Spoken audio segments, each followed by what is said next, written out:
Hello everyone, welcome back to the channel. কিশমিশ ব্যস্ততার মধ্যেও সারাদিনে কী করলাম অল্প করে তোমাদের সাথে শেয়ার করার চেষ্টা করেছি। কেমন লাগলো জানিও।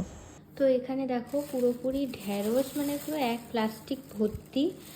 তো শুনলাম নাকি দুদিন অন্তর 1.5 কেজির কাছাকাছি মানে ঢ্যাঁড়স আর কি উঠছে, মানে এতটাই হয়েছে। তো যাই হোক, ভালোই হলো।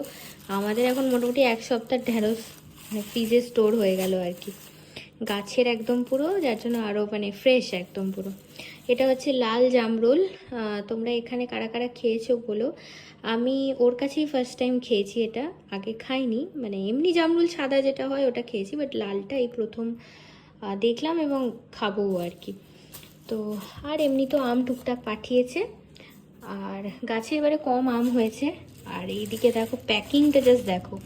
এটা হচ্ছে মাছ আছে এর মধ্যে, পুকুরে সেই মাছ একদম পুকুরের জল পরিষ্কার হচ্ছিল, তো মাছ টাছ মোটামুটি তোলা হয়েছিল আর কি।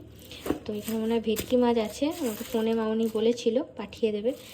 এই একটা র্যাপ, আবার ভেতরে একটা। দাঁড়াও আগে আমি প্যাকটা খুলি তারপর। এই হচ্ছে পুরো 1 বোতল 1 লিটার দুধও পাঠিয়েছে সাথে, কি বলবো আর। তো এই হচ্ছে ব্যাপার স্যাপার। তো ও করছে ওখানে মিটিং, আর আমি একটুখানি মুড়ি মাখি, সিঙ্গারা নিয়ে এসেছি, তো মুড়ি মেখে খাবো।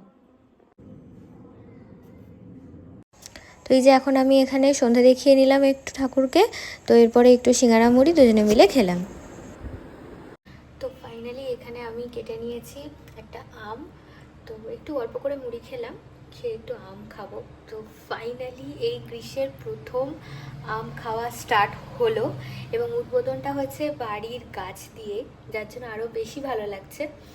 আর গ্রীষ্মকালটাকে এমনি আমার একদমই সহ্য হয় না, কিন্তু হচ্ছে যে হ্যাঁ, এখন আবার গ্রীষ্মকালের লাভাররা এসে আবার উল্টোপাল্টা কমেন্ট করো না। যাই হোক, এমনি ভাল লাগে না তো, বাট এই আমটার জন্য, দ্য সিজন অফ ম্যাঙ্গো, এটার জন্য আমি টলারেট করে নিই। তো এখন আমটা খাই, খেয়ে তারপরে তোমাদের সাথে আবার কথা বলছি। আর আজকে আমি ডিনার করব হচ্ছে, মানে আমি আর সৌমিত্র দুজনেই ডিনার করব হচ্ছে আমার বাড়িতে। তো ওখানে বাবা বললো আজকে রান্না করবে, চিকেন বানাবে বললো, তো ওখানেই আজকে ডিনারটা হবে। তো দেখতে থাকো ব্লগটা। চলে এসছি, আজকে বাবা হচ্ছে বলছে আমি রান্না করব, তো দেখি কি রান্না করেছে। এই যে মাংসের ঝোল, ভালো এখন ফুটছে, আর ভাত এদিকে হয়ে গেছে, তাই তো? ভাত হয়ে গেছে, ঠিক আছে, ভাত হয়ে গেছে। তো আমাদের ডিনার করা ডান, এবার অনেকটা টায়ার্ড লাগছে, তো আমরা ঘুমিয়ে যাব। কাল থেকে আবার একটা নতুন ব্লগ স্টার্ট হবে, নতুন একটা দিন স্টার্ট হবে, দেখা হচ্ছে আর একটা ব্লগ নিয়ে। আর এই ভিডিওটা যদি কিছু ভালো লেগে থাকে অবশ্যই চ্যানেলটাকে ছেড়ে যাওয়ার আগে লাইক শেয়ার আর সাবস্ক্রাইবটা প্লিজ করে দিও। Tata, good night.